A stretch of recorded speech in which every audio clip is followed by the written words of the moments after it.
Star Wars Geek Girls. They're geek girls that like Star Wars. And sometimes cry. Hi, I'm Zoe from Star Wars Geek Girl, and we have a couple guests today to talk about the newest episode of The Mandalorian, which is The Jedi. So we have Jonah from the Geeky Bubble podcast, or website thing, too. You do a lot. Yeah. Oh, I guess. Yeah. And then we also have Dale, who's been on the podcast a couple times before, too. Yes, hi. And he was in our Star Wars stories in a really good episode of that. So here we are, gonna talk about some Mandalorian. Yeah, so we'll start with the title, The Jedi, which I think highlights some of my problems with the episode already. Like, I heard the title and I was like, oh, well. Yeah. You know, I feel like Ashoka should wear "I'm not a Jedi" shirt. Right. You know, just to let everyone know what her status is. But I do understand, because from Din's perspective. Well, and I was willing to be like, okay, but like, you know, for most people in Star Wars, even people who like know Jedi, anyone who like uses the Force and has a lightsaber is like a Jedi. Like, even like if you ask like Sabines, she'd be like, Ashoka, she's a Jedi, right? You know what I mean? Sure. Like, at least before they go off on their adventure at the end of Rebels. But like, so I feel like I was willing to give it that if Ashoka at least, like, even if she just like made a face when she got called a Jedi, but she didn't react. Right. She continued to own it.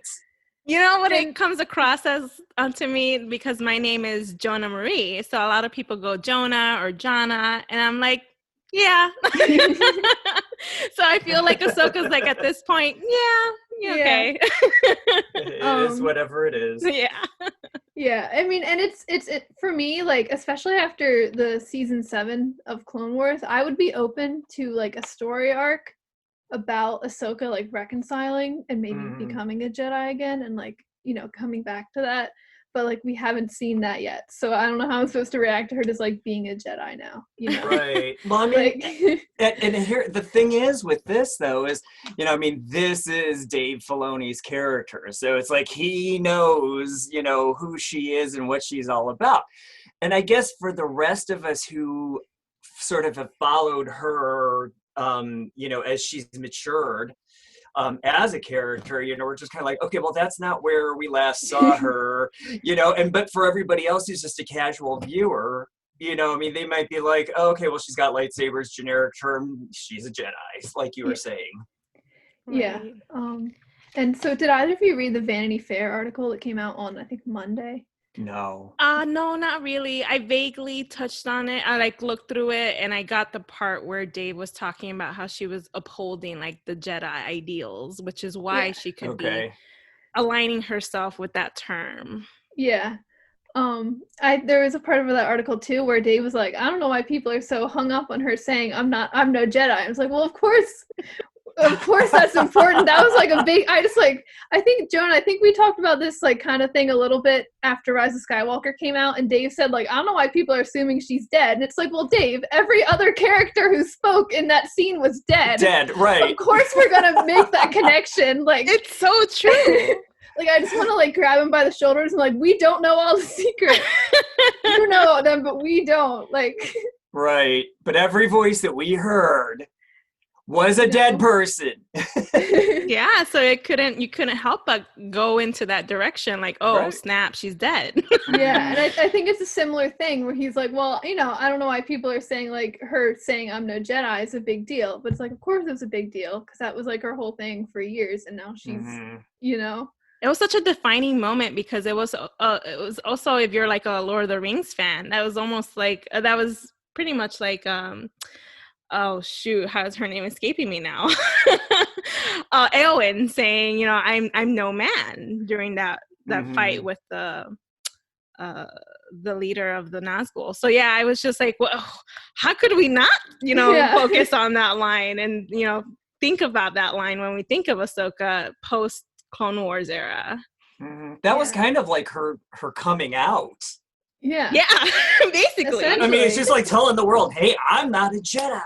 oh, okay, you're not a Jedi. And she even says that before that. There's a few times where she talks with Kanan and Ezra, and she's like, "Oh well, I can't help you open the temple. I'm not a Jedi. I can't, Mhm. I'm not a Jedi. That's your thing." And so like that was just like to me that was like a really defining thing about her character, especially since Rebels aired before Clone Wars season 7. So the last we saw Ahsoka before Rebels was just her leaving the Jedi and not Mhm. really expressing how she felt about it, like Right. verbally as much. So like like that was like a big part of her character. So it's hard for me to just kind of be like, okay, I guess she's a Jedi again. You know what I mean? Right. Yeah, I mean, I love the character so much because, I mean, I know when she first showed up, people are just like, oh my gosh, she's so annoying because she's calling R2 R2E and Sky Guy and all this stuff. And I'm like, okay, this show's going to be on for a few seasons. If she does not have a character arc where she grows, well, then what's the point of telling her story? Because I mean, if she comes complete with everything that she knows, from the get-go, then there's no point in telling the story. So, it's like I just was like, yeah, this is a good character to follow because we're going to be able to watch her mature. And so I don't know. Yeah. Here we go again. I don't know how I feel about the one that we saw the other night. Yeah, to me, and I think the big thing for me was it just didn't feel like Ahsoka to me, Mhm. Like she, kind of looked like Ahsoka and she did like Ahsoka some Ahsoka things, but there wasn't like in Rebels when she came back, even though she looked very different, I was like still like that's Ahsoka, Mhm. And with this character I didn't really have any of that. I was just like that's like I know it's logically Ahsoka, but it doesn't feel like her. One of Yeah. the things that I really appreciated about Ashley's Ahsoka in Rebels was just if you go back and look through her scenes, she's very soft spoken and she Mhm. thinks about her words and there's a measure to everything that she's saying. And it's just like, wow, it really sits with you. Mhm. Whereas the Ahsoka that Rosario portrays, it's more, she was just talking very quickly and it just didn't sit with me that this was Ahsoka. Yeah. If I muted her and I actually imagined Ashley saying the Okay. lines, I thought, okay, I think I can see Ahsoka now. Yeah. So I I think it's in large part is because of Ashley. She's just so ingrained in that Mhm. character yeah. that I couldn't really see 100% Ahsoka in there. I thought Yeah. her fighting style looked different It too. did. Well, because Ahsoka uses a reverse grip like all the time. Yeah. And she didn't use it at all until the very end. And so, Right. and okay, so I was kind of like watching it and I was like, all right, well, I guess they just kind of forgot she uses a reverse grip. That's a weird detail, but maybe like the stunt people were struggling with it or something. Because Mhm. I'm not a saber person. We should ask a saber person, but I've heard it's a lot more difficult, and Sure. it poses its own problems in real life versus animation. So I was willing to forgive it. And then at the end, she flipped her saber around and did it real quick. I'm like, well, you couldn't do that the whole time? Like, Right. When you were taking like, out all those other people. No, not like, once. I guess they wanted to save it as a reveal. Like, but it's hey, not really like a reveal. It's like, not, no, because but it's like, like like a that's, live action reveal. it would be like, I don't know, it'd be like if like Rex put on his helmet in live action. It's like, well, yeah, obviously he's gonna do that. That's not a Right. big deal. Like, I got you. Yeah. I had to use a Rex example to get through you. Of course. No, I totally get it. I know, I just saw the picture and just Rex popped first into my head. But yeah, that was, and she didn't, and this is like, no one else has mentioned this, so maybe I'm crazy, but I feel like Ahsoka force pushes people a lot when she fights, ever in both Clone Wars and Rebels. Mhm. Not Rebels as much, when she like fights Vader, but when she fights like multiple people, which she does a lot in this episode, I feel like she force pushes a lot, and she didn't do that once Yeah. episode. Yeah, I know some people were surprised at the fact that she just let her lightsaber sit in the water. Like she could have just Yeah. called it back to her, which is I feel Right. like is an Ahsoka thing to do. So I don't know why I guess they wanted to stick to that samurai aesthetic where the sword has fallen and he Mhm. has the opponent has no choice but to battle it out with what they Mhm. have on their person. So yeah, Yeah, I guess that's what they were trying to go for ultimately. Visually, I thought that, I mean, as soon as I saw the town, I was like, oh yeah, I totally know what this is. I've seen this before. Yeah. They did a great job sort of putting that whole Japanese village into the Star Wars universe, and I thought that looked great. And then Ahsoka comes out, and then you're just like, okay, hold on a second. Hold on. We got Ahsoka right away. And that was something too in the beginning that I don't know if it bothered me, just, I don't know, but I feel like because she's introduced just killing people kind of indiscriminately, you know? And for a lot of people who watched Mandalorian but haven't seen Clone Wars and Rebels, which is like a ton of people, Sure. that's going to be their introduction to Ahsoka, is her just kind of slaughtering people. And to me, and maybe, you know, I don't know, maybe I'm wrong, but I feel like that's not representative of Ahsoka. When I think of Ahsoka, you know, obviously she's like really cool and like badass, but she's also like kind, you know, and she's Sure. caring above all else. And I feel like it just bothers me a little bit that, like, you know, my introduction to Ahsoka was her walking off the ship and talking to Anakin and Obi-Wan and kind of sassing him a little bit. Mhm. For a lot of people, their introduction now is just going to be Ahsoka just kind of like killing people, Right. you know? And I just feel I'm like being aggressive about it. Yeah, I get you. Mm-hmm. she and like obviously she does do that in the cartoons, you know, especially in the Clone Wars. But it was just like, I don't know if this is like the best way to introduce her to people. You know what I mean? Yeah, I feel like it would be more Ahsoka if she was like avoiding and evading, sort of like Aang in Avatar: The Last Airbender, Yeah. because I always got to go to that series when talking about Star Wars. But and this is another thing that I highlighted when I was on Twitter and talking to other Twitter peoples. It was just the idea that this Ahsoka right now is possibly the Ahsoka before we get the Rebels epilogue. So there's the idea that chapter 13 comes way before that. And I thought, oh my God, that blows my mind for several reasons. But I can understand why Ahsoka is that way that she is, because she was just pulled out from that, you know, that timeline with Vader. So certain things are still fresh and she's still trying to find herself. Maybe certain things are just like have been jostled around in her head and she needs to, you know, figure out who she is again. Well, unless she went through the world between worlds again, it would still be like 5 years since Malachor. Oh gosh, it would still be years since Malachor if she like, because as Ezra put her back on like right after she fought Vader. Sure, that's right. Yes. Portal. So it'd still be years. It wouldn't be like right after Vader. Oh, you're right. You're right. It's just I needed my little visual timeline that I created because it's so tough to follow everything. Time travel complicates things enough. That too. Yeah, you're right. But yeah, I don't know. And Dave was very coy about it in the Vanity Fair interview. He's like, possibly. I'm not saying it takes place before, which I think is his favorite word, possibly. Yeah. But like, I don't know. For me, I'm just kind of like, well, why does she really know or care about Thrawn if she hasn't like met up with Sabine yet? You know, and like, is Sabine just sitting on Lothal until Ahsoka shows up 5 years after the war ends, and she's like, oh yeah, that Ezra guy, I should probably look for him. You know what I mean? Like, I feel like the implications of it being after the epilogue is kind of like I could accept that Sabine and Ahsoka leave, and then after like a little while split up to cover more ground and try to find Thrawn and Ezra, or they find Thrawn and Ezra and Thrawn escapes, but they get to bring Ezra home and Ahsoka still looks for Thrawn, you know? But yeah. And see, this is the thing that I have about open-ended stories. Like, I love them because they put my imagination to work and I like to think about what comes after. Sure. But at the same time, if you leave us hanging, especially the Star Wars fandom, if you leave the Star Wars fandom hanging like that, they're going to develop so many expectations in their minds and so many different stories.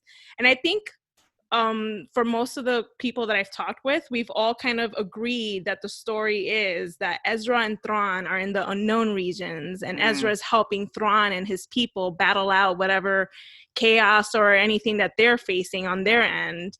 So they kind of see eye to eye with each other and they become friends. So that's pretty much like the idea that we all have settled on. But now Dave is tossing us like a a curveball. And I'm like, whoa. Yeah, This is what happens when you don't define things early on. Well, and also like this magistrate woman that apparently knows something about Thrawn. How does she know? Why would she know where Thrawn is if Thrawn hasn't come back and then left again, or like, because why would she know? Because Thrawn just got thrown out with Ezra, you know. So Sure. it's just like it just throws like a wrench in everything. And I'm not saying that it's just hard for me to have an opinion because I feel like I don't know enough, you know. Mhm. Like it's hard for me to be like, oh, I don't really like the story because I don't know what the story is, and I don't feel like it's. I know, but you know, and like, because I don't know.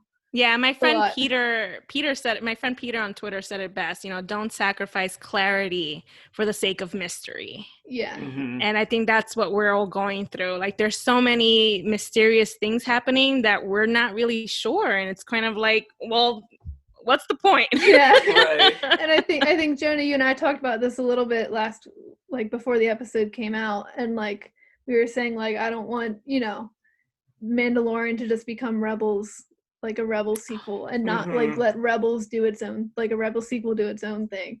And like I can't say like at this point if they're gonna like just kind of solve Ezra's disappearance in Mando and be like, all right, we did it, you know. I don't think they're really headed that direction. But it was just kind of one of those things. Because that would be so unsatisfying. Unsatisfying. In terms of Rebels, because it's just like, no, you should not finish the story in a completely different format. Yeah.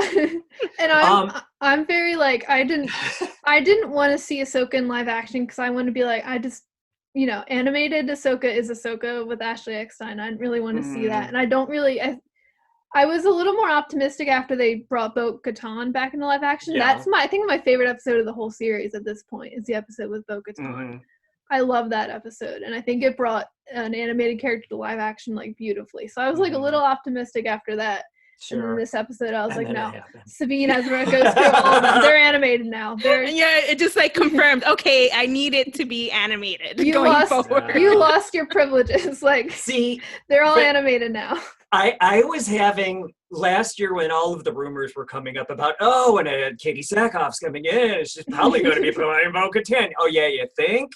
And then, is going to come into play. So, you know, and I was so worried last year as all these names were being revealed that this show is going to turn into The Mandalorian and Friends Hour. Yeah. And that is, for me, what this season has kind of turned into. And it feels like Din Djarin has taken sort of a back seat to, I mean, it's not his story anymore. I mean, it is, but it's not. Like, the focus isn't on him because he's doing all these little side quests.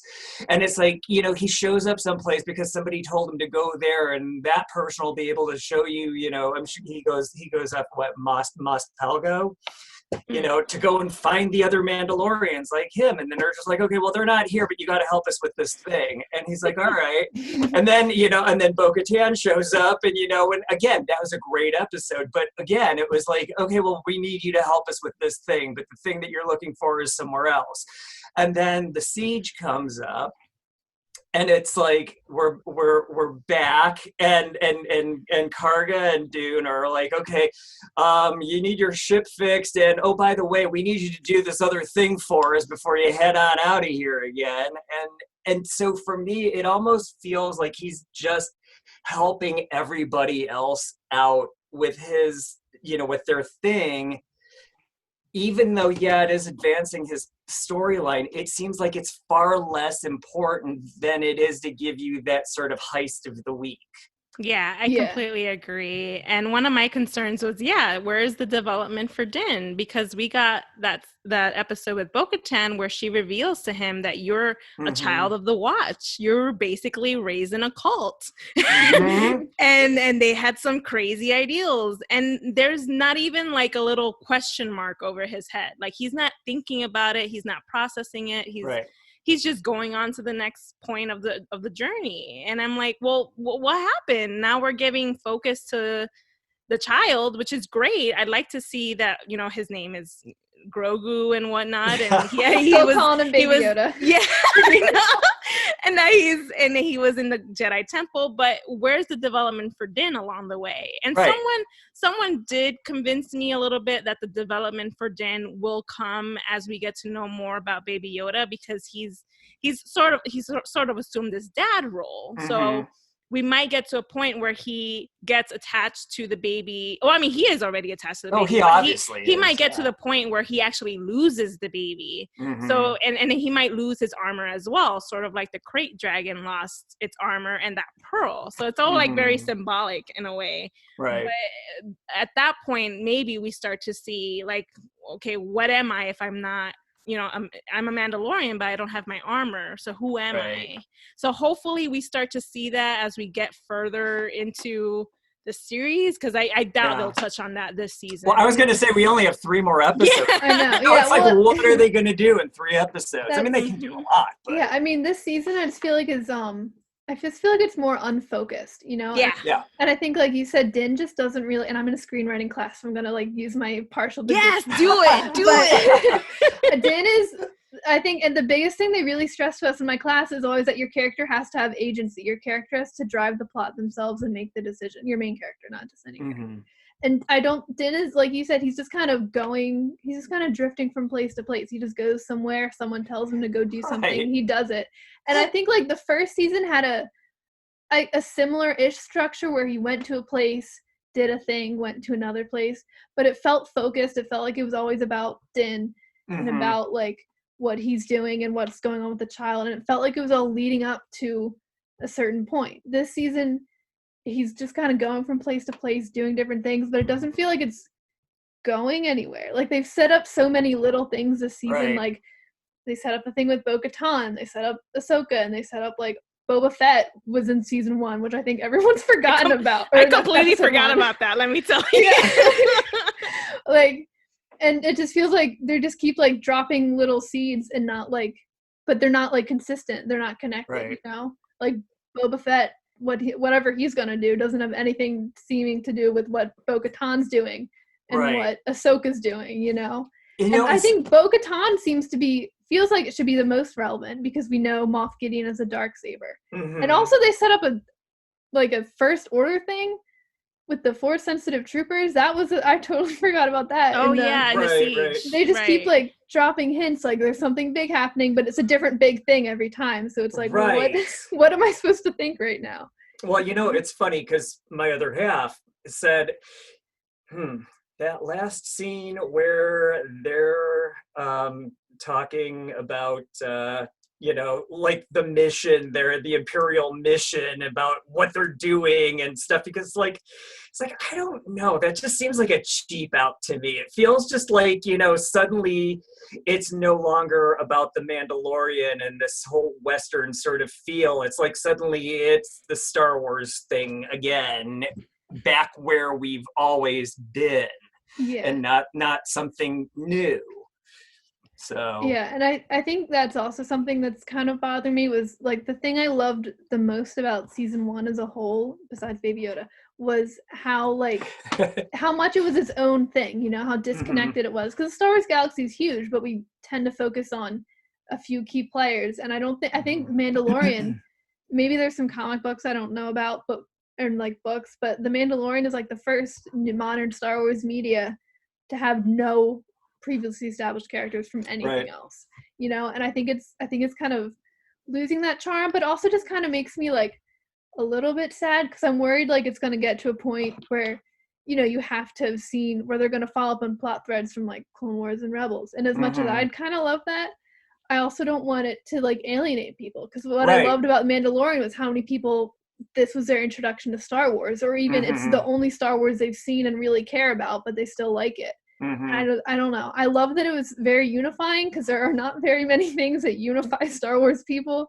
And I think And here we are just talking smack about it. I know, but no, I felt like season 1 was so like It was coherent. it was Yes. so coherent, it was so self-contained, and I think it's starting to lose that a little bit. It Which makes is, me and sad. people are like talking about how well maybe they're going to be using the Mandalorian as a springboard to launch people into other series, and I'm like, it should not be that. It should not be an ideas incubator for other series. It should exist on its own. And there can be some familiar stuff in there, but I feel like it's just relying too heavily on that at this point. And it's almost like they don't trust the original mission of the series, that they feel like, okay, well, now we don't know what to do, so we're just going to start bringing in these elements in here and there and try to bring these other people in. They're already here. We don't need it. Yeah, one of the things that's one of the things that I love about Rebels, the fact that I feel like they did it seamlessly. Like, they brought characters in from the Clone Wars, but then they also advanced the Ghost Crew story. So like, they did it in a way where these other characters didn't overpower the Rebels characters. Whereas here it's like, you get these other characters and you're forgetting about Din. Like, where's Din's story going here? Yeah, because I mean, especially in this last episode, Din doesn't, I mean, what does he do? He walks into the town, he goes to find Ahsoka. Ahsoka beats on him a little bit, which, why would Ahsoka randomly attack a Mandalorian? Right, because she's been all the Mandalorians. I guess because he's a bounty hunter, maybe? I guess, but all the Mandalorians she's met in recent years, since the end of the Clone Wars, have been friends. Right. So why would she see a Mandalorian helmet and go, oh, I gotta get that guy? You know what I mean? Like, yeah, I get you. I can see them, if there's like any supplementary stories, I can see, other bounty hunters having gone after her. So maybe she just has to have built a little defense mechanism. I could see her being wary. I could see her drawing her lightsabers and like getting in a defensive stance, but she jumps on him from a tree. Yeah, like, I guess they wanted it to be cool. They wanted it to be cool. I don't care if it's cool. I want it to make sense. I'm just saying, that's what they wanted. I didn't really much prefer it either. I don't know what I was saying. I forget what I was saying now, but something, I don't know. Yeah, but I don't know. And I think maybe this negates my earlier point about them making, it self-contained, but it is bothering me a little bit, not this episode, but this season, that apparently the Empire essentially still is in control of a bunch of worlds and stuff. I don't care that the Empire still is around. That just makes sense. But like, they made a big deal about having the Battle of Jakku, where every single like Star Destroyer comes to like have one last hurrah before they go down. And it's like, it's the climax of Battlefront 2. It's the climax of Lost Stars and some other books and plenty of other comics. And they did all this so their new movie could have a significant thing for their planet. And now they're just like, well, there's still like Star Destroyers going around 5 years later. Like, you're like, what? And it's like, wait, well, you made a big deal about how they all went to this one place and fought. So like, like they still have like a transport controlling that one on that one planet. It's like, are they going to adjust the timeline then and tell us that the Battle of Jakku is like, like supposed to do that? There's a group of people whose job it is. It's their job to make sure they don't have to do that. Exactly. I know. Which is surprising because I watch Star Trek as well. So one of their shows currently is Star Trek Discovery, and I feel like Discovery is just going, oh, it's an A+ show at this point, because they're hitting so many great points, and I feel like they have like an established idea of where they're going. Whereas this, I'm not really getting that, and I think it's because I love Jon Favreau. He's a really cool guy, and he has a wild imagination. But I sometimes feel like this show needs, actual TV writers, TV directors to actually have it come off as a cohesive show. And I think that's what Rebels benefited from. You have these people who've had experience in this area, whereas this show is coming off more cinematic, and it's because of the people who have done feature films and whatnot. And I'm like, well, this is a TV show, guys. And make it have an arc, make it make sense. And I think, and I do think both Jon Favreau and Dave Filoni, I think they're really brilliant storytellers. Oh, of course, Dave. yeah. But I think this season, for whatever reason, whether it's because they maybe wrote the first season without as clear in mind what the second season was going to be or what, but I feel like it's dropping the ball a little bit for me personally. Well, I've liked most of the episodes. I love Bo-Katan, but I mhm. think this season as a whole is a lot weaker than the first season was, and a lot more, it feels more disjointed and almost confused. Yeah. You know? Well, oh no, this is the part where everybody's going to hate on Dale. I think Dave Filoni's great. I think he's great, and I think that he has a lot of wonderful ideas. He needs to have people to rein him in maybe a little bit and ground him. Because quite honestly, I think the absolute worst episode of the first season was the gunslinger. And that was the one where he went to Tatooine. Mhm. Because, I mean, like, first of all, Toro Calican was not a character. He was a tag along. And the whole thing with, I mean, I love Ming-Na Wen. I absolutely love her. And to me, that whole thing of Fennec Shand like was so completely wasted, where it was just like her for like maybe the last 1/4 of the episode, and all she did was sit on the ground and say sassy shit. Oops, Tyson. So and it was like that episode could have happened on any planet. Yes, I completely agree. Yeah. It didn't need to be on Tatooine, and you could argue the whole thing, that but then you've got what's her face, Amy Sedaris' character, who now he knows, and I'm just kind of like, okay, great, but we could have known her somewhere not else. From that. He could have just been, it's like, hey, I haven't seen you for a while. The next time he shows up, before he goes to Mos Pelgo, and they could just establish right there, that the two of them know each other from some other time. I mean, it didn't need to be an introduction there. And so to me, that was like the absolute worst episode of the first season. And it's like, we sat there and watched it, and after it was over, we're like, what did we just watch? And I'm like, Dave Filoni directed and wrote this? Okay, that was just steaming garbage. Oh. So, I wouldn't say I hate that episode, but now that I'm thinking about it, I would say if I had to rank them, I don't think that one would be especially high. Yeah, I agree. Yeah. But I think what you said about it doesn't have to be on Tatooine was interesting, because I think another thing I felt like this most recent episode was this character didn't have to be Ahsoka.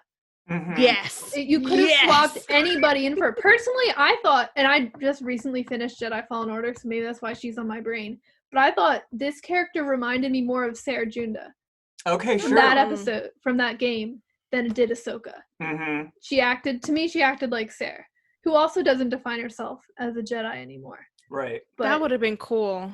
And they wouldn't have had to recast anyone if they had Sarah, just saying. Yeah. Yeah. And I think, but like, I think to me, like, if you swapped out pretty much every line, like, or just and gave them to like a Jedi we already know is still alive, which there's a couple that could be, mm-hmm. or just like made a new one, because they kind of been pulling Jedi out of the air sometimes. Mm-hmm.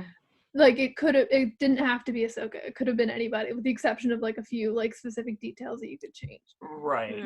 Like it could have, and that was another thing I think that made it feel like not Ahsoka. Because when you watch Rebels, Ahsoka in Rebels has to be Ahsoka for the most part. Nobody else could have been like that. You couldn't have pulled any other character. You couldn't have made a new character to be Ahsoka in Rebels. Yeah, and it started all with that fulcrum symbol too. Yeah. So like it was Ahsoka from the very beginning. Yeah. And it was like, especially parts of like Rex and Vader, obviously. Like, this is Ahsoka, and and so it felt like it was meaningful that it was Ahsoka specifically in Rebels. And with this character, it's like, well, it could have been Sarah, could have even been like Cal, could have been. I mean, Ezra's missing at the point, but it could have, Ezra could have kind of played that role too. Quinlan Voss might still be alive. He's in question.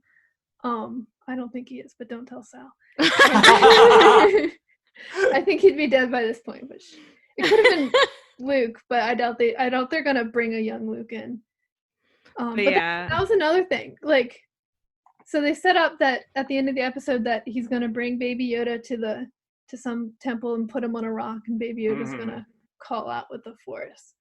But if Ahsoka knows about Thrawn at this point, she would have had to be in contact with someone from the Rebels to know what happened. Yeah. Right. And I would assume at this point in the galaxy, Luke is famous. And I don't expect Din to know him because Din's on the outskirts. But like to anyone involved with the Rebel Alliance, they would know who Luke Skywalker is, you know? So like, and at this point, Luke is trying to establish a Jedi school. So I'm like, why wouldn't you be like, there's someone building a Jedi school, you could, hop on. My mom brought up a great point, and because I was like, well, why don't you just say, hey, I know the perfect guy that you can go and see. And my mom said, well, she knows that Baby Yoda and Din have an attachment. So she doesn't want to necessarily put that on someone else to figure out, she wants it to be the Force. What is it the Force wants for this child? And then depending on that situation with the temple, if someone comes to him, then it's meant to be. If no one comes, then maybe he should let the baby's powers fade with time. So, and I was like, man, Ma, that was like a very Yoda thing to say. Go Mom, yeah! I was like, that is a very good point. So I was like, okay, I get it. So she wants the Force to be a character in that episode. I'm hoping no one shows up because I never want Baby Yoda to leave the show. Personally, I think he should just stay with Mando the whole time, forever.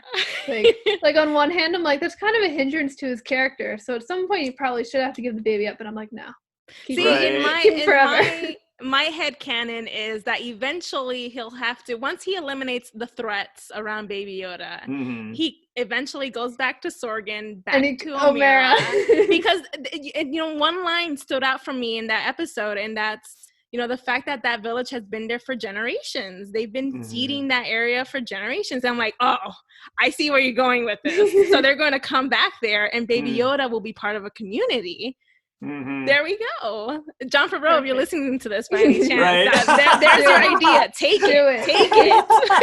Yeah. I willingly gave it away. I do hope and again, I just finished Jedi Fallen Order, but I do hope if anyone comes up, it's Cal, because you don't have to worry about casting someone. Cal, his whole story in that game is like, should I train younglings? Should I not train younglings? Like that's like the whole thing he's figuring out the whole time. Like it'd be perfect. And BD1 and Baby Yoda would be my God. Cute. That would be the greatest combo ever. All we're doing is now we're shipping BD1 and Baby Yoda. Yes. Wow. But like, I don't know what's going to happen the next episode. And that, I don't know, this episode, I was honestly like dreading it a little bit because I was like, oh no, I don't know if I'm going to like this. And I tried. I'm going to say I was already biased because I did not want to see Ahsoka in live action, but I really tried to like it. I tried to be open-minded, but it just wasn't for me. And if it, if anyone listening, if you liked it, don't feel like, you have to hate it because we don't like it. But like, yeah, exactly. Right. And don't hate us because we may have not liked it as much as you did. Yeah. I think the Star Wars fandom has developed a problem where the reaction to people being like hateful over stupid stuff is to just deny the right of criticism and be like, no, Star Wars is perfect. If you're talking bad, you're just a hater. And I think part of being a fan to me is like criticizing it, because there's stuff I like, but I don't bother criticizing it because I don't care. But I love Star Wars and I want it to do better. So I criticize it because that's not that I think they're listening to me and they're like, oh, well, that girl didn't like it, so we got to change things up. But, But you never know. Listener could potentially become a Lucasfilm employee in the future. Yeah. And they might have, maybe that podcast would like this or something like that. Or they would learn a lesson, essentially. Yeah. Well, and I think just, circulating different ideas about stuff is just a part of fandom, and having discussions is part of it. It's like everything else, though. It's just like you can't you can't tell somebody what speaks to them and Yeah. why. Yeah. Because we all look at things from our own personal life experiences. I mean, that comes from music to films, television programs, there's books. I mean, we gravitate towards things and feel an affinity for those things because of something within us. So it's like we don't have to like the same things. And we can be critical about something where somebody else is like, you know, just heaping praise on it. And if you really feel that way, I want you to do that. I want you to say, yeah, I really liked it. I can't, you know, and I'm not here to make you not like it, but I really liked it. It's like, great, because you should. They didn't make these things for people to just hate them. Yeah, you know, and I think Star Wars is big enough where I think, you know, there's going to be stuff that everyone's going to have stuff they like and don't like, you know? And I think for me, like, I'm a fan, but I'm not like a Lucasfilm brand loyalist, you know? So I'm going to, you know, there's going to be things I don't like, and I'm going to be open about that. Right. You know, and I think for me, this is the first time, maybe I'm not critical enough, but this is the first time I've watched something Star Wars and been like, wow, that kind of... Yes. I got close to that, I think, with Rise of Skywalker a little bit, but I would say still in general like that movie. But this one I wasn't big about, because there aren't any episodes. I know there's some people who didn't like specific episodes, Dale, of the Mandalorian season 1. Kidding. But I know there's some people who have certain episodes of like Rebels or Clone Wars they don't like, and I've never had that. I've liked pretty much everything. But this is the first time I watched it, and I was like, oh, is this how people felt after The Last Jedi? Yeah, I mean, one of the things I decided to do a video reaction. I thought maybe I'll post it up if I feel like it, but I just didn't come off well in that video reaction, because there was a lot of points where I was like, that's a no from me. No. No. Yeah. So I was just like, yeah, that's never gonna see the light of day. Yeah. And but to go back briefly on what Dale said, one of the things that I live by is, you know, you can't control other people's reactions. You can only control your own reaction. So I wish more people would, you know, adhere to that, because I can't control how other people feel about it, but I can control how I react to it. So yeah. I mean, it's 'cause I love The Last Jedi, and people are just going, I that do movie too. is awful, and I'm just like, well, you know what? That's fine, and I'm sorry you didn't enjoy it as much as I did, but there's stuff about it that I really loved. So yeah, hearing people not liking The Last Jedi, it was kind of funny for me, because like I watched it with like my family, and I loved it. We all loved it. We went to a diner after the fact, and I think we did like a big roundtable podcast at the diner with like a bunch of other people, and we talked about it, and we all loved it. And then I opened Twitter. I'm like, oh no. All right. There's the bad news. I know when I came off of that movie out of the theater, I was just like, I don't know. I'm still thinking. Yeah, well, that movie is definitely very overwhelming the first time. Oh yeah, for sure. Yeah. Yeah, I would say Rise of Skywalker was much more overwhelming for me. But that movie was the first time I walked out of a Star Wars movie like crying, but not necessarily all happy tears. Like I cried walking out of every Star Wars movie the first time. And for every other one, I was like, oh my God, that's amazing. And like crying. Well, Rogue One, I was depressed, but you know. Right. But like Rise of Skywalker, I was crying, but I was also like confused. And I was like, I don't know what just happened. I know I'm in the minority, but when I was in the theater and the credits started rolling, I turned to my friend and I said, I loved it. I know that's the minority opinion. See, Rise of Skywalker was just a roll, because like with Last Jedi, I like The Last Jedi, and there's some parts of it like I love, and there's other parts I'm kind of meh about. And like Rise of Skywalker, there's a lot of parts I really love, and there's a lot of parts I really don't like, and there's not as much that in the middle. It's just like it's just like a roller coaster of like I don't know how to feel right now. It's just so much. But yeah, this episode right from the bat, it was just when they showed Ashoka, I thought, okay, cool. But then when she took off the hood or whatever it was, and I saw her Leku, and I thought, no. Yeah, that was. And my dad was making they fun could of have done a better. They could have found a better well, solution for and that. they said like, oh, it was for stunts, and I totally understand as like a cosplayer and as a person who's been on sets, like I totally understand that. But they've CGI giant ice spiders and mudhorns. Yes. And like they could have done that. And I don't want to hear budget as an excuse from anything Disney affiliated. I don't care. Like, Yeah, It's true. exactly. It's true. you know, and especially for something as like big as like her Leku, because that's just like a really important part of her character. Their length and It their shows growth her age. charts Yeah. her. Mhm. Yeah, like it's not like they were like, oh well, like Padme has some like nutso hairstyles in Clone Wars, and so I wouldn't care if they like kind of tweaked those to replicate them. But this is like part of her biology. You know what I mean?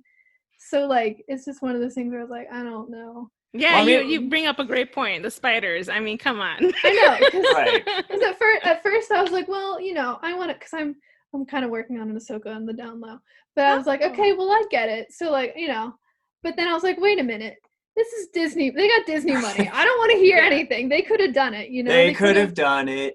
Like, I understand stunt reasons, but they absolutely could have just because people have made some really great, and granted that's Photoshop, not video, but people made some really amazing realistic edits of making them longer, and they're beautiful. Yeah. And, like they could have just done that. It's, And I wouldn't have even yeah. cared if they were like a little bit shorter, you know? Like I Right. wasn't expecting like Shock T. I was just gonna say, Oh, it's no, like, no, not not like at the- all. Not this, Yeah. all all the way down to I her wouldn't have waist and all minded the way them up to being the a little bit sky. smaller, but Right. they're like shorter than they are in Clone Wars season 7, really. Mhm. They're very yeah, small. it's true. Yeah. And it's Yeah. just like I wouldn't have even like End of Rebels, they're very long. I wouldn't have hated it if they were maybe more like General Rebels length, Mm. because it's not that much of a difference, but they weren't even close.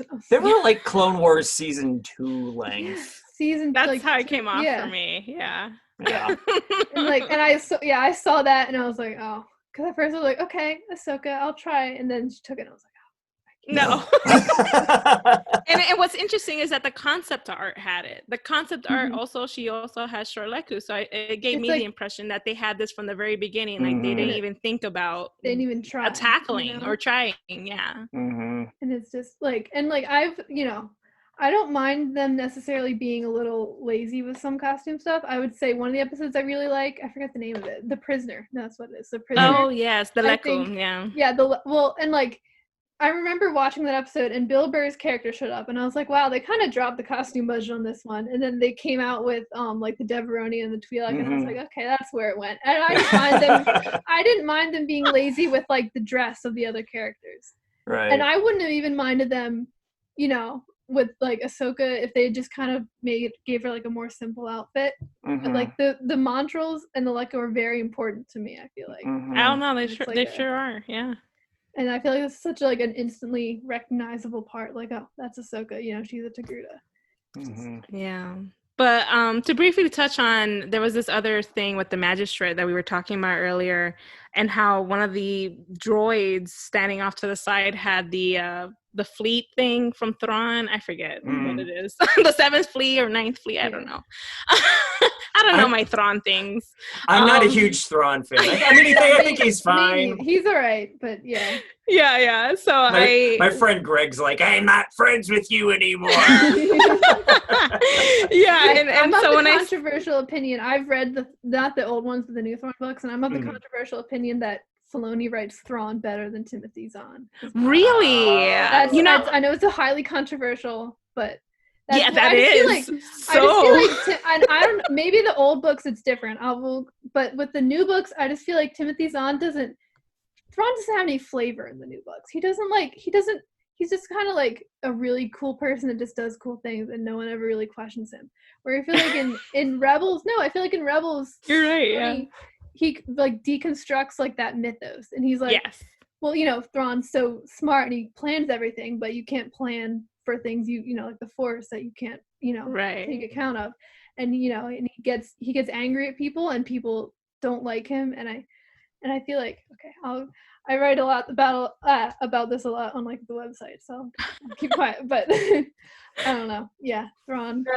That's my controversial Thrawn take. All right, continue. Sorry. Okay, yes. So the droid. Oh yes, and just to briefly say, yeah, my friend is a huge Thrawn person, so I always get her theories and things straight from her, and she loves Book Thrawn because I feel Book like Thrawn, is more relatable, I guess. Not relatable, but like you can easily like him. I feel like some because traits. I'm not a Thrawn fan, that makes me like Filoni Thrawn more. I feel like got you. he's more like I said, he like deconstructs like the idea of Thrawn being like this infallible, super smart Like I love like Ezra's little monologue against him, you know, where like because in the books it's like, oh, Thrawn collects all this art and he's like super smart and he studies it all and he like knows everything.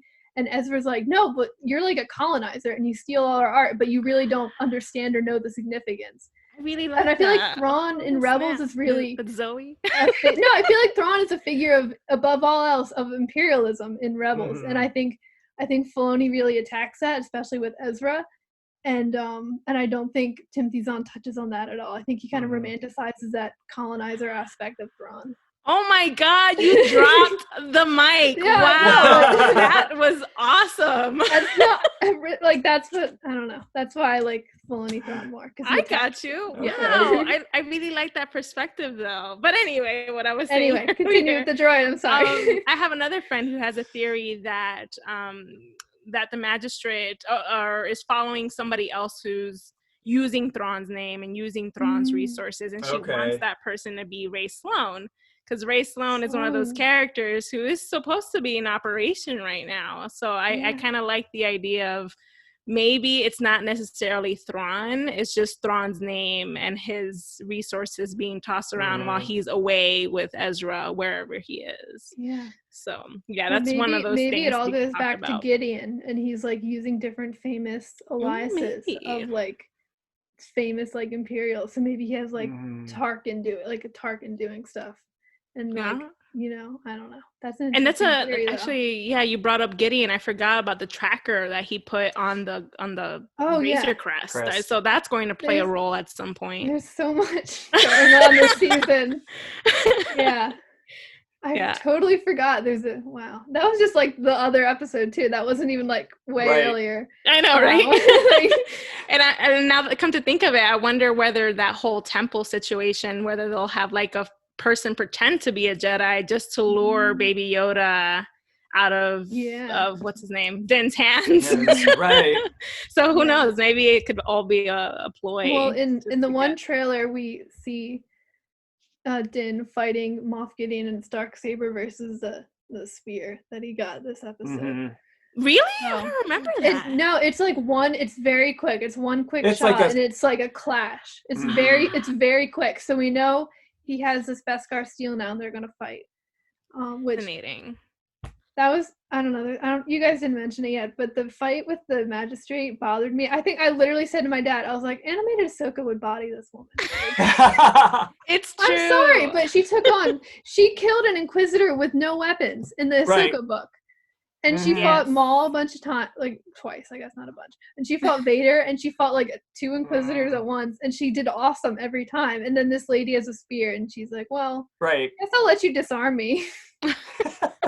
See, and this is why I prefer animation. Like, I love the live action content because, you know, that's the go-to for a lot of people. That's their Star Wars. But the animation content to me just goes far beyond what you can see in a live action setting.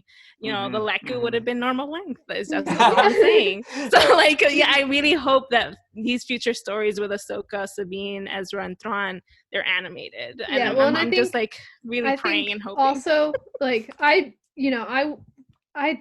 don't want to say like I hated seeing Ahsoka in live action. I just don't want to see it again. And I think Rosario Dawson, I think she did a fine job with what she was given. I feel like I just feel like this character wasn't written quite as much like Ahsoka, which we discussed earlier. I think she did okay. She still didn't feel like Ahsoka though, but like I think the thing is like anything pivotal with Ahsoka, no matter what that is, that to me I think that belongs to Ashley. I think Ashley is the reason I think Ahsoka has become so like powerful for us and means so much. And Ashley has always been a role model to me since I was a little girl. And I think anything that like big with Ahsoka, whether that, you know, God forbid she like dies or something, or just anything with her like reconciling with being a Jedi or anything important, I think Ashley has a right to that above anyone else. Well, I was going to say, I mean, Rosario Dawson was good. She wasn't great. I wanted great. I really wanted great because Rosario Dawson has done great work. So I'm just like, you know, like you were saying, maybe it was the writing. And I'm just like, was it also maybe the direction that she was given? You know, because she's done characters with a much wider range of emotions. And and I feel like a lot of this season also has had really flat performances. They just don't seem to be quite as dynamic as they were. And so I don't know if she was just directed that way, or if that's just, just an ongoing issue with the performances. But I mean, the Frog Lady had more dynamic personality. I love Frog Lady. Frog Lady's the best. She's I wish she had a awesome. name though, but I Yes, know. exactly. What? I think that is another main criticism I have of Mandalorian in general. I just feel like it has like a problem with like women, and like and I feel like it's hard to get people to listen to it when you talk about it, because they're like, well, like Cara Dune and like now we have like Bo and Ahsoka, they do cool stuff. I'm like, yeah, they do cool stuff, but like they pop in for an episode. I mean, I don't think the Mandalorian. I think it might have barely passed the Bechdel test in season 1. I think. Yeah, I think so. Like, I did the arm. I can't remember if the armor and Cara Dune like exchanged any words. I think so, and I think Cara Dune and Amira might have said no. Actually, they didn't even talk to each other. Never mind. Like and I think this season, I don't think the one Mandalorian woman, I forget her name already, but I don't think she had any lines. So like, oh, Koska Reeves. I think the only times this season has passed the Bechdel test where if you want to count Frog Lady and the woman on Tatooine, they talk. But yeah. technically Frog Lady doesn't really have like a real name. Yeah. So technically it doesn't count. So and if you count the magistrate as her name, this past episode counts. That's so it's like, yeah, and that's another thing, the fact that they don't have names. Like, I know Rebels and Clone Wars, they had a few things here and there where they didn't have names, but it wasn't common, and it was just like, again, one or two things here and there. But I feel like it's a repetitive thing here. Like, if this was a book, and it comes across as a book because it's chapter 1, chapter 2, so on, and if this book that I'm reading doesn't have names for the characters that I'm consuming, I'm just like, well, right. I don't understand. Yeah. Well, and she did fix that droid, so the droid was translating for her, and she could have said, "Oh, and by the way, my name is." Yeah. Or they even could just like put her as a name besides Frog Lady in the credits. Right. Yeah. And it's just a little frustrating rude. because I understand they're going for like a Western thing where people kind of go with like a title, but I feel like. But like a lot of characters have a title and a name. Like the Marshal, what's his name? Cobb Vanth. Yeah, he has that title and he gets the name. The gunslinger gets the name. And I feel like we're just kind of like developing a pattern where like we're just not really getting. I think the Mandalorian is. I feel like Star Wars still. I don't think even like. Is doing great with women. Like I think Rebels and Resistance do the best so far. Yeah. But like even Rogue One, like even though Jin's the lead, who else do we have? Like Mon Mothma and her mom. Yeah. And like I think who dies? Last Jedi does, which makes it a complete actually, Disney movie right there. I think Last Jedi does pretty well with it too, actually. But like Force Awakens, you have like Rey, Maz, and Leia, and everyone else is a man, and Phasma, I guess. And like Rise of Skywalker, Rose doesn't really do anything, and Leia, which it was out of their control with Leia, doesn't really do much. So you just have Rey. And and it goes back to what we were mentioning earlier. We just want Star Wars to do better, and it's just like consistently, especially with these past few episodes, it's like I know they can't change anything because it's already set in stone, but hopefully moving forward, I would hope they would change things. But that's what I was saying years ago, and this is what we're getting now. And I'm just like, well, are you guys listening? I don't know. I don't think you are. It's little tiny steps, and they feel they feel like non-steps. It's just kind of like, well, we'll give you a racial diversity, and then we'll just push this character off here. And it feels hard because I do think they're trying, but I think the problem is we're having a serious lack of diversity behind the scenes. You're right. And I think that all these people, even like Filoni, Favreau, Abrams, Johnson, Edwards, Howard, I think they're all I think they're trying, but they're coming from a limited experience. And I think I think the books and comics are a lot more diverse because they have more diverse authors for the books, Mhm. you know?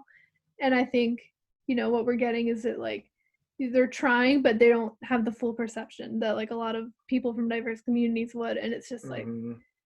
it's just Oh, hard, yeah, you you're know? right. But then like people, you know, they still get from like the surface level, they still get people like kind of like gassing them up. Like, oh, you did so great. You know, you have one woman. She's great. You know, and they're like, yeah, I guess we did a good job. And they're not listening to like all the other people who were like, well, Mhm. could you have more than one? Yeah. Like, Right. It's like this there was this rough exchange on Twitter where someone, a Lucasfilm employee, was listing off names of women who are behind the scenes, and I'm like, I only count like 2 or 3. I don't think that's an impressive thing to list. yeah. Right. Well, and it's like, and it's the same thing. Like sure, you could, you know, you can list all those women behind the scenes in a Twitter thread. How much longer would that thread be if you were listing all the men behind the scenes? Yes. You know? Yes. And it's the same thing like when like the Women of the Galaxy book came out by Amy Radcliffe, which is a great Mhm. book. People were saying like, oh, what about a Men in the Galaxy book? I'm like, well, the book would have to be in several volumes, you know? I mean, you think Women of the Galaxy, I love that book, but a lot of the women in it are like very like bit parts and like kind of small characters. Mhm. Mm-hmm. A book I mean, seriously, for all the handmaidens that Padme had, like, how many of them actually spoke? Exactly. Yeah, but then like if you made a Men of the Galaxy book, you could fill the first Women of the Galaxy book with just like main characters. You know, Yes. you would Right. still, you know, if you wanted to include the same level of background characters, you would have like Mhm. several very Sure. long books. Yeah. You know, and I think that's a problem we're definitely running into with Yeah. because like the female characters we are getting are like really awesome, but like we're just not getting nearly as many Yeah, as we are. exactly. I would Yeah. love an Afra show. Oh, yeah. I just I would finished her audiobook love last month. that It's so good. so much. And I mean, and I think that that would really be a great opportunity for women to really step up, you know, in the ranks there and just give them that show, because it's like you're writing and directing for a woman's voice. The central character is a woman. And that doesn't mean that you can't write for men, because men have been doing that, you know, for women for forever. But I just think that it would bring such a fresh take if they just left them alone and wrote with their voice for that character in, you know, in the universe. And I would just die for an Afra show. I love Dr. Afra, and I think another thing with Afra is a lot of the people in her life that are really important, not all, but a lot are women, you know, Sana Mhm. Staros and Tolvin. Absolutely. And I think, you know, and obviously you would get 000 and BT, which would make my sister very happy. Mhm. And I think like, yeah, I'd love Dr. Afra show. I don't know where I was going with that, but So yeah, I mean, if they're developing all these properties and stuff, it's like, develop that one. Yeah, Yeah. seriously. I or mean, like even this like a Rebel sequel would be starring Sabine and Ashoka.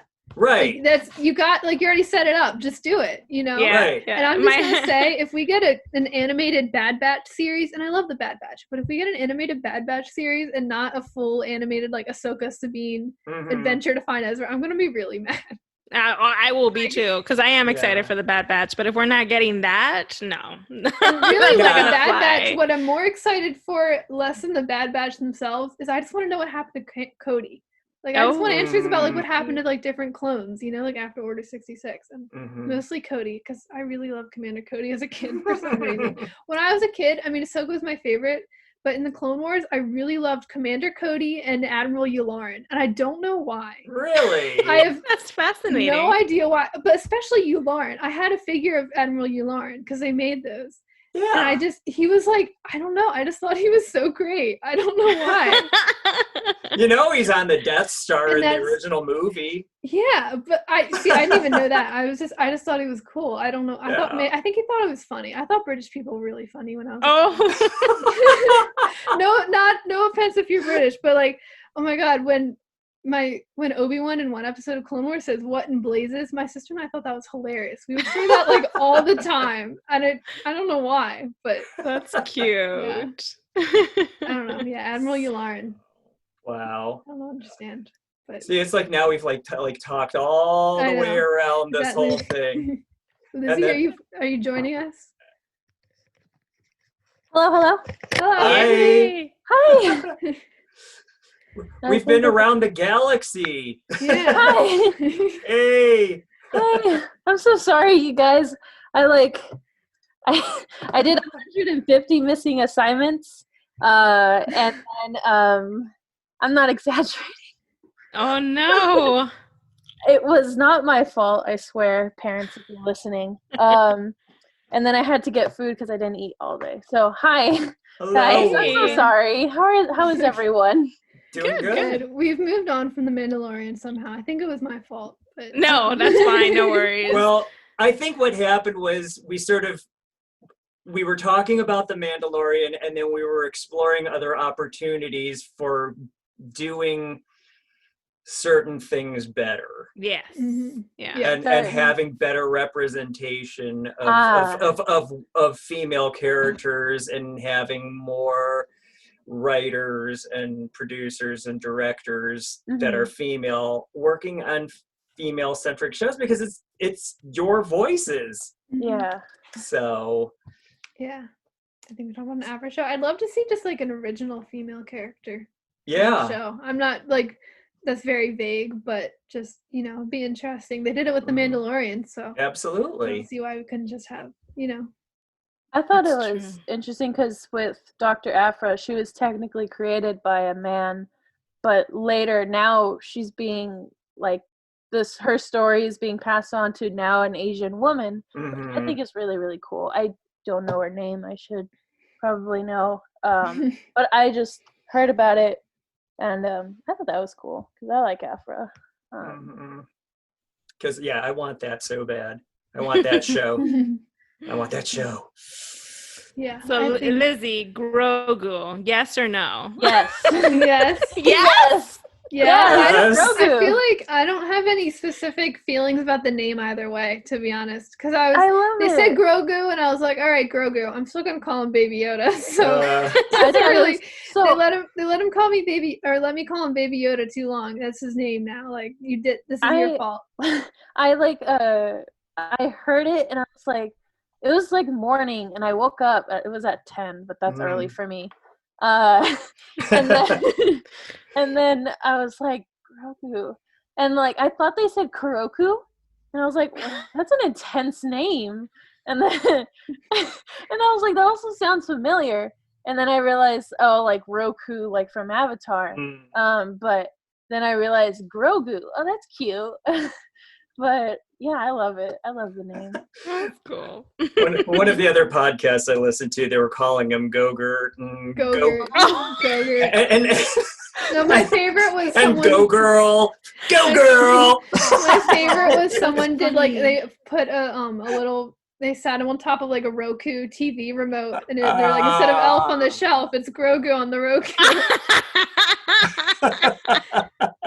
That's funny. Oh my goodness. So yeah, we've all decided that we We didn't really like we didn't like the episode. There were a lot of more Oh. lows than highs. The Yes. episode, the I Jedi. can't really name. Yes. Okay. How do you feel? Okay. So I personally have a problem with Rosario Dawson. Yes. Mhm. Because I'm sure Of you guys reasons. explained it. Yes. Yeah. Oh no, We I had didn't to come up explain it. really. Well, we it didn't was- talk about It it. was in the Vanity Fair article, which I didn't know was news on that course, where 18 of the 20 charges were dropped, and the other 2 are going through the process of like being The dropped. 2 of which are physical, Are the physical ones. altercations. Yeah, So I'm like, so it's people are like, oh, you look, they dropped the 18 charges. And I'm like, did you see which ones were left behind? yeah, so Yeah.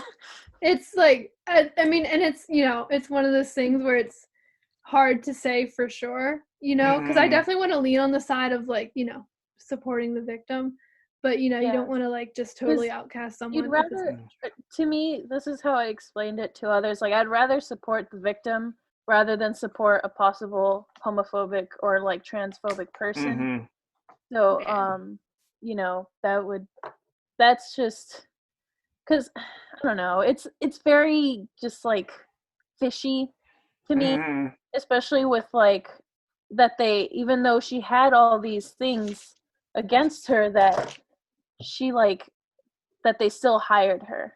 And then with like Cara Dune, the actress, Gina Carano. Gina Carano, like how she's Trump supporter and like, you know, anti this, anti that.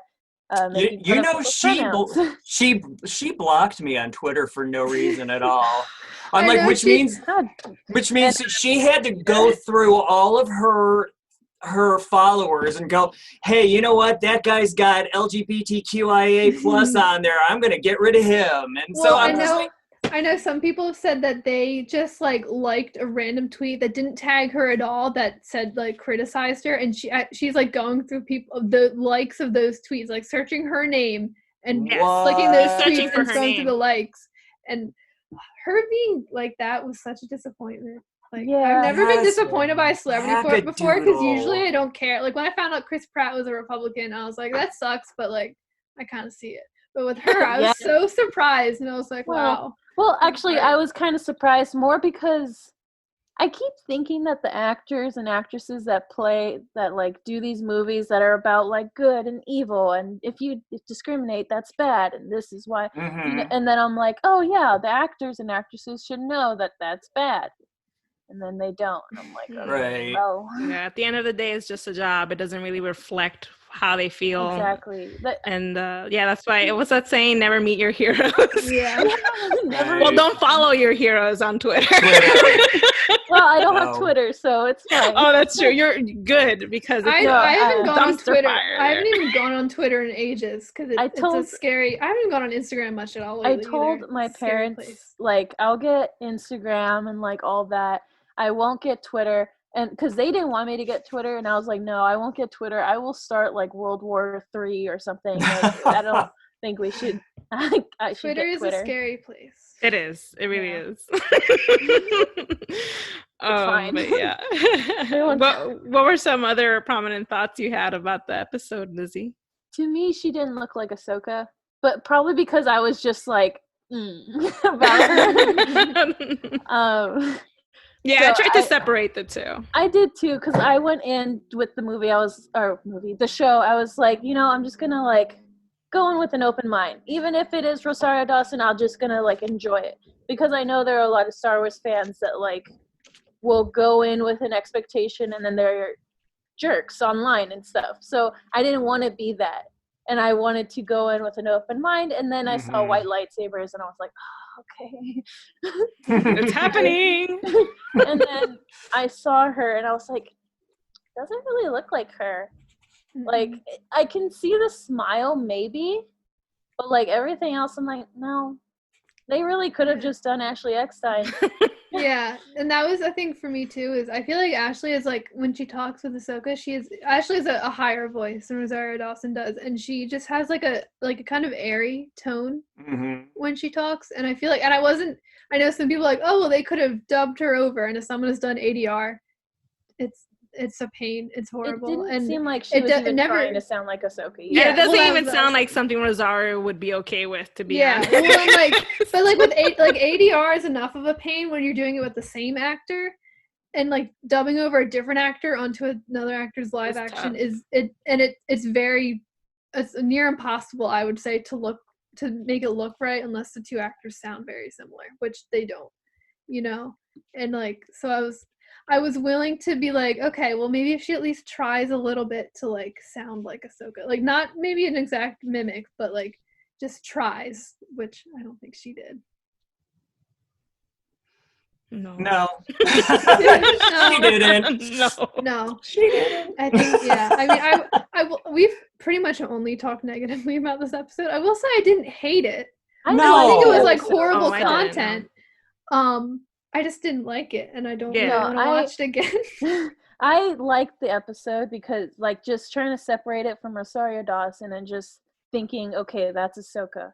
Like, I was just like, yeah, I like the episode. I like Stick Lady. I like Grogu, and like, Stick Lady. You know, I don't remember. Yeah, like I liked certain elements. Yeah, but overall, it's kind of tough to how, say like, that I love. Japanese-ish it looked, and like it reminded me of The Fall because, like, I was talking to my dad about it. Like, it's all gloomy and like brown and like gray, and then when they free the people, it turns bright and blue, Mhm, which Mhm. was like Lothal a lot, and I really, love that. And then we also saw some Loth cats, or like Tuca cats. Oh my and gosh, those were so that was the cute. one thing, and Morai and the Morai, Lobcats were yeah, I did the like two Morai. things that I freaked out over. Yeah, Yeah. that was cool. And I thought it was really weird, and I was trying to like talk to my dad about it. I was like, I don't know, because it was like Ahsoka was like, no, he's like too attached to you, like I can't train him. But like she had no problem with training like Ezra. Like she wasn't like full on training him, but like kind of Mhm. training him ish. When Mhm. he was super attached to the whole Rebels crew, and he turned out fine. He's fine. Yeah. Right, but I think that experience she had with Vader in season 2 finale really like jogged her or jostled Yeah, her, and especially probably. when she when she got pulled into the world between worlds and she Mhm. saw Ezra wanting to pull Kanan out of the thing. Like, Mm. you can't do that. You have to let go. But I mean, he let and in go. that moment, of course he did, because he's a good boy Good with a boy. pure heart. But in that moment, it was more about Ezra. You're going to die if you pull him out. It wasn't really like let go because attachment Mhm. and whatnot. This is Yeah. that kind of lesson. It was more of like, you're going to die if you pull him out Mhm. of that situation. So yeah, I found that to be a little bit in character. But Yeah. like what we had spoken about earlier, and what Zoe said about the voice, yeah, there were other things that just didn't hit right with me. Yeah, the voice really threw me off. I was like, oh, just a random Togruta. Like, also like, and I know this was for like when she was fighting, but like her head tails were super short too, and I Yeah, was we like, talked about that too. We Yeah. sort of just like could have CG'd Yeah, well, and I that. think, and another They thing for could've. me was, I think that like she didn't really move like Ahsoka as much. no. And like I know it's hard because she's an animated character, and I'm not even just talking about fighting, just like her overall like cadence just didn't feel Ahsoka. But like Katie Sackhoff, I felt like in her episode she carried herself like Bo-Katan. Oh, Bo-Katan. There was like absolutely. that one shot of her that I still think about when she like walks and turns her head, she has a helmet on, she's in that hallway.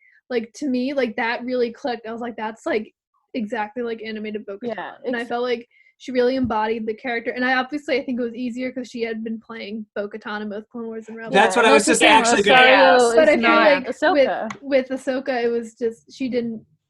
Like, It makes me wonder. It makes me wonder whether she even watched the series. I'm not sure whether she did like a character study on Ahsoka's movements, the way that she speaks and moves and thinks. See, I don't know. I was reading something about like she was totally like, yeah, I want to play this. And well, a couple years ago, there were a bunch of people on like like social media, like, oh, Zara Dawson would be a perfect Ahsoka, and like.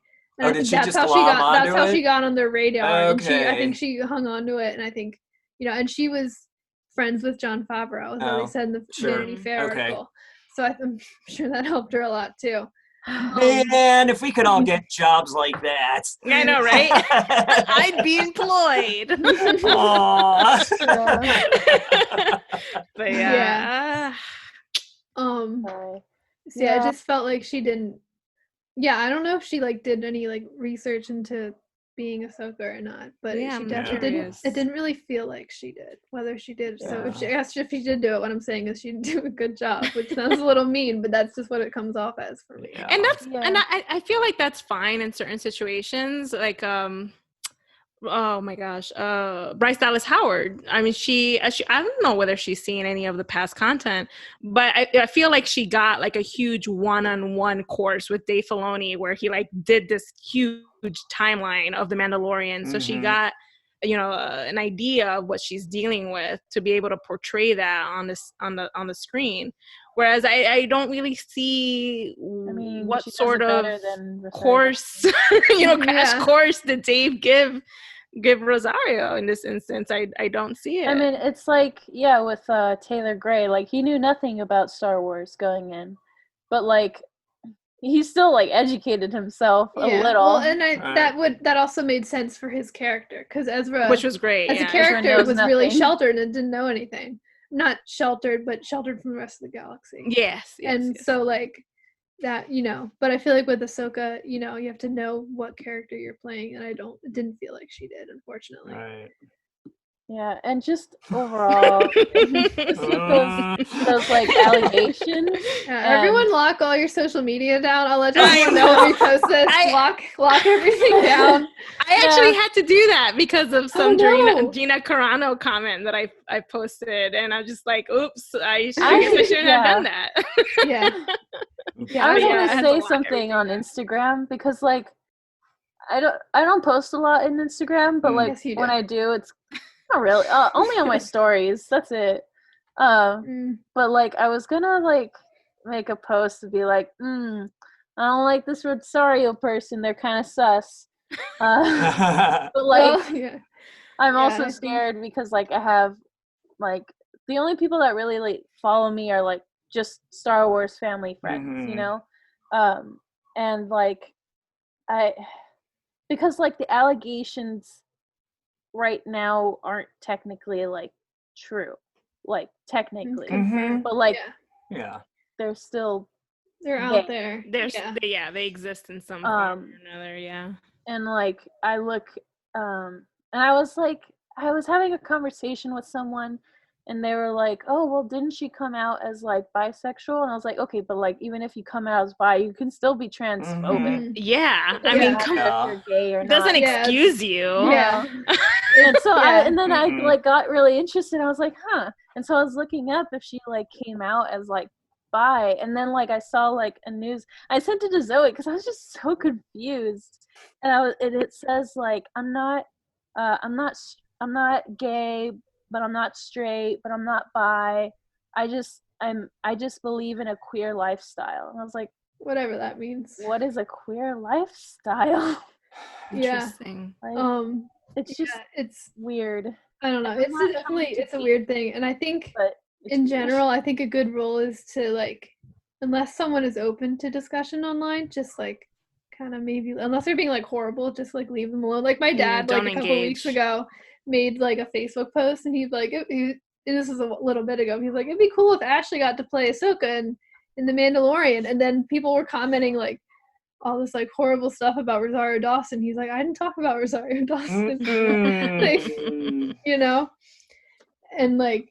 I mean, good on them, but wrong post. Yeah, exactly. And it's just like a weird thing. I think that's in general. I feel like I think that's the problem with Twitter more than like Facebook or Instagram. I feel like in Twitter it's easier for something to get out of like your circle of yes, people. You know what I mean? Like, I think quickly. I think just like the format of it just like can leave your like more people can see it that aren't necessarily your intended audience. Well, yeah, because you lock down your profiles in Facebook to like, nobody, unless I have them as part of my circle of friends, because and then I have acquaintances and then I have close friends. So it's like I can set the parameters of my posts. But if you say Gina Carano on Twitter, it's like everybody sees that because they're like, I'm just going to look up Gina Carano and see what kind of smack people are saying, and there you go. And then they find you, and then it's all over. Yeah. Do you think Star Wars has like a space version of social media?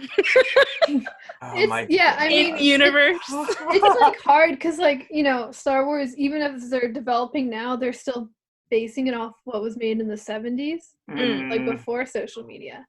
So it's like hard because like they haven't really said much. I would like to think there is. Right? Like a space Facebook or something. I think Ezra would have a really funny Instagram. Facebook, yeah.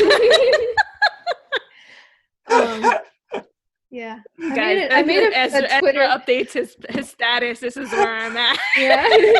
I made like a Twitter account for Ezra like years ago, and I think I tweeted like 10 times and then forgot about it.